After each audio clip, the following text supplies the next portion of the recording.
இனிமே கண்ணை மூடிட்டு கடலை எண்ணெய் வாங்கலாம்.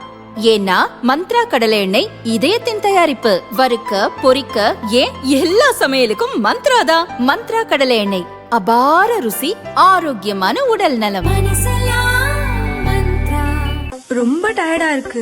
இயற்கையான டேட்ஸ், பாதாம், பிஸ்தா, கேஷு அண்ட் ஹனி கொண்டு தயாரிக்கப்பட்ட லயன் டேட் நட் பைட்ஸ்.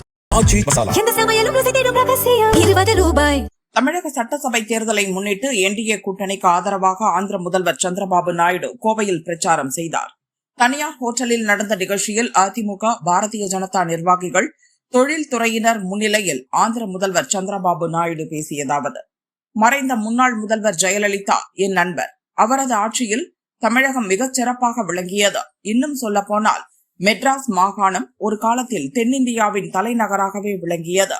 மொழிவாரி மாநிலங்கள் பிரிக்கப்பட்ட பிறகுதான் ஹைதராபாத், பெங்களூரு போன்ற பெருநகரங்கள் வளர்ச்சி கண்டன. ஹைதராபாத்தை மிகப்பெரிய தொழில் நகரமாக நான் உருவாக்கினேன். தற்போது ஆந்திர மாநிலம் உருவாக்கப்பட்ட பின் அமராவதியை புதிய தலைநகராக கட்டமைத்து வருகிறோம்.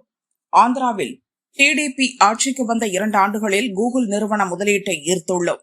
டேட்டா சென்டர், குவாண்டம் கம்ப்யூட்டிங் துறைகளில் மிகப்பெரிய வளர்ச்சியை நோக்கி பயணிக்கிறோம். சர்வதேச தரத்தில் நாட்டின் மிகச்சிறந்த விமான நிலையமாக ஹைதராபாத் விளங்குகிறது. அதை நாங்கள் தான் உருவாக்கினோம். தற்போது ஆந்திராவில் புதிதாக விமான நிலையம் அமைக்க 2500 ஏக்கர் நிலம் ஒதுக்கியுள்ளோம். திமுக ஆட்சியில் சென்னை அதன் பொலிவை இழந்துவிட்டது. லோக்சபா தொகுதி மறுவரையறையை எதிர்ப்பதாக கூறி பெண்கள் மசோதாவை தோற்கடித்து விட்டனர். இதன் மூலம் தென் மாநிலங்களுக்கும் பெண்களுக்கும் அநீதி இழைக்கப்பட்டுள்ளது.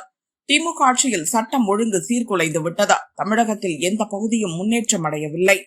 தமிழகம் ஜெயிக்க வேண்டுமென்றால் திமுக தோற்க வேண்டும். மாநிலத்தில் என்டிஏ டபுள் என்ஜின் ஆட்சி மலர்ந்தால் பல்வேறு நலத்திட்டங்கள் செயல்படுத்தப்படும் என்றார். முன்னேற்றம் வேண்டுமா?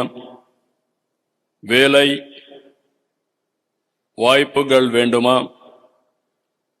அப்படியானால் மத்தியில் மோடிஜி இருக்க வேண்டும். மாநிலத்தில் அம்மா ஆட்சி வர வேண்டும். இதுக்கு என்டிஏ கூட்டமிடை வெற்றி பெற செய்யுங்கள்.